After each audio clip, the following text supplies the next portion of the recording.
नमस्कार दोस्तों। कभी कभी जीवन में कुछ यात्राएं सिर्फ एक सफर नहीं होती, बल्कि एक सौभाग्य बन जाती है। और आज मुझे भी ऐसा ही एक सौभाग्य प्राप्त हुआ है।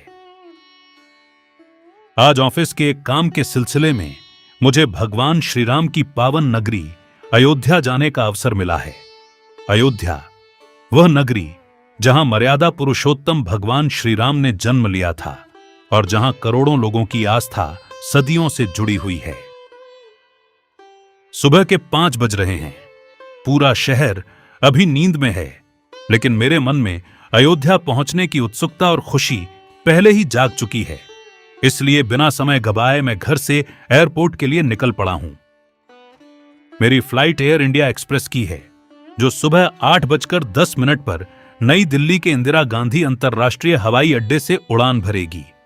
वैसे तो दिल्ली से अयोध्या पहुंचने में लगभग 1 घंटा 15 मिनट का समय लगता है, लेकिन एयरपोर्ट पर किसी भी असुविधा से बचने के लिए समय से पहले पहुंचना हमेशा बेहतर रहता है।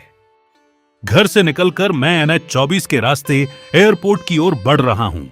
सुबह सुबह ट्रैफिक लगभग न के बराबर है। खाली सड़कें, ठंडी हवाएं और धीरे धीरे जागती दिल्ली इस सफर को और भी खूबसूरत बना रही हैं। रास्ते का आनंद लेते हुए मैं अपनी मंजिल की ओर बढ़ता जा रहा हूं। दिल्ली का यह इलाका बेहद शांत और हरियाली से भरपूर दिखाई देता है। मुझे लगता है कि यह जगह दिल्ली के सबसे खूबसूरत इलाकों में से एक है। और अब मैं पहुंच चुका हूं इंदिरा गांधी अंतर्राष्ट्रीय हवाई अड्डे पर। यह भारत का सबसे व्यस्त हवाई अड्डा है, जो देश विदेश के लाखों यात्रियों को अपनी सेवाएं प्रदान करता है। यहां हर समय यात्रियों की आवाजाही और विमानों की गतिविधियां देखने को मिलती हैं। कहा जाता है कि इंदिरा गांधी अंतर्राष्ट्रीय हवाई अड्डे पर औसतन हर 1 से 2 मिनट में एक विमान टेक ऑफ या लैंड करता है, जो इसकी व्यस्तता और आधुनिक सुविधाओं को दर्शाता है।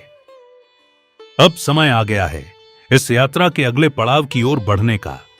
कुछ ही घंटों में मैं भगवान श्री राम की पावन नगरी अयोध्या की धरती पर कदम रखने वाला हूं।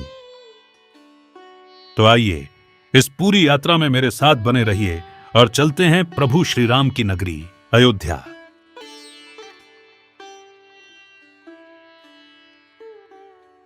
लगभग 1 घंटे 15 मिनट की हवाई यात्रा के बाद आखिरकार मैं पहुंच चुका हूं भगवान श्री राम की पावन नगरी अयोध्या।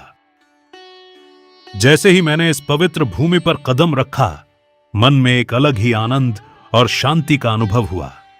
ऐसा लगा मानो वर्षों से जिस नगरी के बारे में सुनता और पढ़ता आया हूं, आज उसी दिव्य धरती पर खड़ा हूं। अयोध्या का महर्षि वाल्मीकि अंतर्राष्ट्रीय हवाई अड्डा भी अपनी भव्यता और सुंदरता से किसी मंदिर से कम नहीं लगता। एयरपोर्ट के भीतर और बाहर हर ओर भगवान श्री राम के जीवन से जुड़ी मनमोहक कलाकृतियां और सुंदर वास्तुकला देखने को मिलती है। एयरपोर्ट का वातावरण पूरी तरह भारतीय संस्कृति और सनातन परंपरा की झलक प्रस्तुत करता है। यहां पहुंचते ही ऐसा महसूस होता है कि यह केवल एक एयरपोर्ट नहीं, बल्कि भगवान श्री राम की नगरी का भव्य प्रवेश द्वार है। एयरपोर्ट से बाहर निकलते ही अब मैं अपने होटल की ओर रवाना हो गया हूं। अयोध्या की साफ सुथरी सड़कें, शांत वातावरण और हर ओर दिखाई देती भगवान श्री राम से जुड़ी झलकियां मन को एक अलग ही सुकून दे रही हैं। होटल जाते समय रास्ते में मुझे अयोध्या के प्रसिद्ध राम जी समोसे वाले की दुकान दिखाई दी। इस दुकान के बारे में काफी सुना था, तो सोचा क्यों ना यहां के प्रसिद्ध समोसों का स्वाद भी छक लिया जाए। गर्मा गर्म और स्वादिष्ट समोसों का आनंद लेने के बाद अब मैं अपने होटल की ओर बढ़ चला हूं और आखिरकार मैं अपने होटल पहुंच चुका हूं। यही मेरा कमरा है, जहां थोड़ी देर विश्राम करने के बाद मैं इस यात्रा के सबसे खास पल के लिए निकलूंगा, भगवान श्री राम के दिव्य दर्शन करने। कुछ देर आराम करने के बाद अब मैं भगवान श्री राम के दिव्य दर्शनों के लिए निकल पड़ा हूं। यहां गर्मी काफी ज्यादा है, लेकिन इसके बावजूद श्रद्धालुओं की आस्था जरा भी कम नहीं हुई है। दूर दूर से हजारों भक्त प्रभु श्री राम के दर्शन के लिए अयोध्या पहुंच रहे हैं। हर किसी के चेहरे पर उत्साह, श्रद्धा और भक्ति साफ दिखाई दे रही है। मैं अब राम पथ से होते हुए श्री राम जन्मभूमि मंदिर की ओर बढ़ रहा हूं। पूरे मार्ग को बेहद सुंदर ढंग से विकसित किया गया है। साफ सुथरी सड़कें, आकर्षक सजावट और हर तरफ दिखाई देने वाली भगवान श्री राम से जुड़ी झलकियां इस यात्रा को और भी दिव्य बना देती हैं। इसी अवसर पर मैं अपने परम मित्र श्री मोनू चौहान जी, मूनलिट इंफ्रा के संस्थापक एवं मालिक, का हृदय से आभार व्यक्त करना चाहता हूं। उन्हीं के सहयोग से मुझे श्री राम जन्मभूमि मंदिर में विशेष वीआईपी दर्शन का सौभाग्य प्राप्त हुआ। उनके इस स्नेह और सहयोग के लिए मैं उनका हृदय से धन्यवाद करता हूं। मंदिर परिसर की सुरक्षा व्यवस्था अत्यंत सुदृढ़ है। श्रद्धालुओं की सुविधा और सुरक्षा को ध्यान में रखते हुए मंदिर के अंदर मोबाइल फोटोग्राफी और वीडियोग्राफी की अनुमति नहीं है। इसलिए मैं आपको अंदर के दृश्य नहीं दिखा पाऊंगा, लेकिन वहां का आध्यात्मिक वातावरण और दिव्य अनुभूति शब्दों में व्यक्त करना वास्तव में कठिन है। प्रभु श्री राम के दिव्य दर्शन और पावन प्रसाद प्राप्त कर मैं स्वयं को धन्य और कृतार्थ महसूस कर रहा हूं।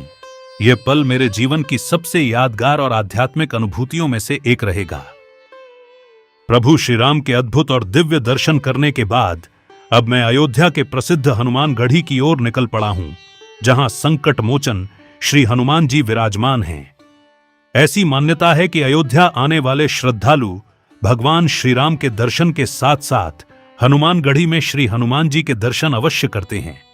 कहा जाता है कि श्री राम के दर्शन तभी पूर्ण माने जाते हैं जब भक्त हनुमान जी का आशीर्वाद भी प्राप्त करे। श्री राम जन्मभूमि मंदिर से कुछ ही दूरी पर स्थित हनुमानगढ़ी अयोध्या के सबसे प्राचीन और पूजनीय मंदिरों में से एक है। यहां पहुंचकर मेरे मन में एक अलग ही श्रद्धा और आनंद का अनुभव हो रहा है। मेरे लिए यह अत्यंत सौभाग्य की बात है कि प्रभु श्री राम के दिव्य दर्शन के बाद अब मुझे उनके परम भक्त संकट मोचन श्री हनुमान जी के चरणों में शीश झुकाने का अवसर भी प्राप्त हो रहा है। हनुमानगढ़ी में संकट मोचन श्री हनुमान जी के दिव्य दर्शन करने के बाद अब मैं अयोध्या की कुछ प्रमुख और ऐतिहासिक जगहों को देखने के लिए निकल पड़ा हूं। सबसे पहले मैं पहुंचा हूं धर्मपथ, जिसे बेहद भव्य और आकर्षक ढंग से विकसित किया गया है। चौड़ी और साफ सुथरी सड़कें, सुंदर लैंडस्केपिंग, आकर्षक लाइटिंग और भगवान श्री राम के जीवन से प्रेरित कलाकृतियां इस पूरे मार्ग को एक अलग ही दिव्यता प्रदान करती हैं। धर्मपथ पर आगे बढ़ते हुए अब मैं पहुंच गया हूं अयोध्या के प्रसिद्ध लता मंगेशकर चौक पर। यह चौक अपनी विशाल वीणा की प्रतिमा के लिए पूरे देश में प्रसिद्ध है। भारत रत्न स्वर कोकिला लता मंगेशकर जी की स्मृति में निर्मित यह भव्य वीणा भारतीय संगीत, संस्कृति और सनातन परंपरा का अद्भुत प्रतीक है। दिन हो या रात, यह स्थान अपनी भव्यता और सुंदरता से हर आने वाले का मन मोह लेता है। लता मंगेशकर चौक से थोड़ा आगे बढ़ते ही मैं पहुंच गया हूं राम की पैड़ी, जो अयोध्या के सबसे पवित्र और प्रमुख स्थलों में से एक है। सरयू नदी के तट पर स्थित यह स्थान श्रद्धालुओं की आस्था का प्रमुख केंद्र है। ऐसी मान्यता है कि भगवान श्री राम के दर्शन से पहले यहां पवित्र सरयू में स्नान करने से मन और आत्मा दोनों पवित्र हो जाते हैं। गर्मी काफी अधिक होने के बावजूद यहां श्रद्धालुओं की भारी भीड़ उमड़ी हुई है। दूर दूर से आए भक्त सरयू के पावन जल में स्नान कर रहे हैं और उसके बाद प्रभु श्री राम के दर्शन के लिए श्रद्धा और उत्साह के साथ आगे बढ़ रहे हैं। राम की पैड़ी का शांत वातावरण, बहती सरयू की निर्मल धारा और भक्तों की अटूट आस्था इस स्थान को और भी दिव्य बना देती है। यहां कुछ पल बिताकर मन को एक अद्भुत शांति और आध्यात्मिक ऊर्जा का अनुभव होता है।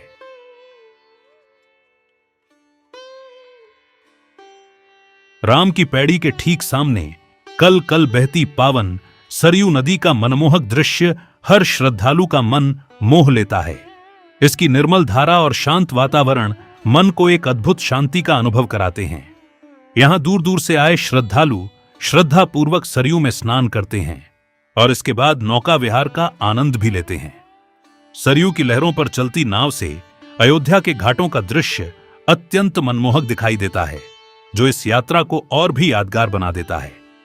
यदि आप अयोध्या आई तो राम की पैड़ी और मां सरयू के दर्शन के साथ यहां नौका विहार का अनुभव अवश्य करें।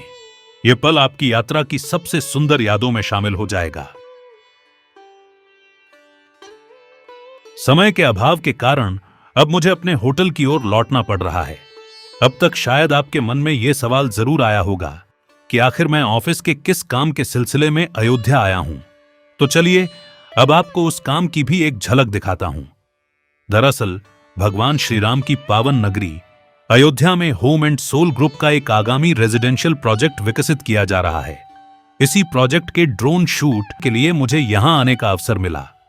ऑफिस के काम के साथ साथ मुझे प्रभु श्री राम के दिव्य दर्शन करने और अयोध्या की पावन धरती को करीब से देखने का सौभाग्य भी प्राप्त हुआ। सच कहूं तो यह यात्रा मेरे लिए सिर्फ एक ऑफिस ट्रिप नहीं, बल्कि जीवन के सबसे यादगार और आध्यात्मिक अनुभवों में से एक बन गई। उम्मीद करता हूं आपको यह वीडियो पसंद आया होगा। अगर वीडियो अच्छा लगा हो तो इसे लाइक करें, शेयर करें और ऐसे ही ट्रैवल व आध्यात्मिक व्लॉग्स देखने के लिए मेरे चैनल को सब्सक्राइब करना न भूलें। कमेंट में जरूर लिखें जय श्री राम। मिलते हैं एक नई यात्रा के साथ। नमस्कार।